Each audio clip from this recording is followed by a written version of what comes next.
Narinig ko yung maingay na motor. Ang sarap sa tenga, no? Ang ganda ng tunog. Bago lang yun. Bagong bili ko lang yung motor na yun.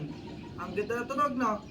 Di ba mga inggitero kayo, di ba? Pagka umuunlad kami, di ba lagi kayo nakasilip dyan sa bakod nyo? Di ba ganyan yung mga ugali nyo? Ayaw na ayaw nyo umuunlad yung mga kapitbahay nyo?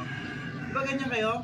Pinapaalam ko lang sa inyo, bumili ko ng motor kanina. Bagong-bago. Cash ko binili, hindi ulugan, ha? Cash, bagong-bago yun. Ha, pagka dumadaan ako dyan, pag naririnig nyo, motor ko yun, ha? Motor ko, pinapaalam ko lang sa inyo na may bago akong biling motor. Ha, cash yung bili ko, cash, ha? Cash. Ha? Gabang mo naman. Di ba ganun kayo?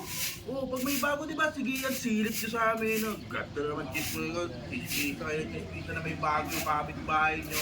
Di ba ganun yung ugali nyo? Ha, pagka basta dumaan ako dyan, motor ko yun, yung tumutunog, cash ko binili ha. Tandaan nyo yan ha, cash ko binili ha. Ha? O, paano? Alis na ako. Basta pag narinig mo, motor ko yun, bagong bili, cash. Ha? Lumayas ka.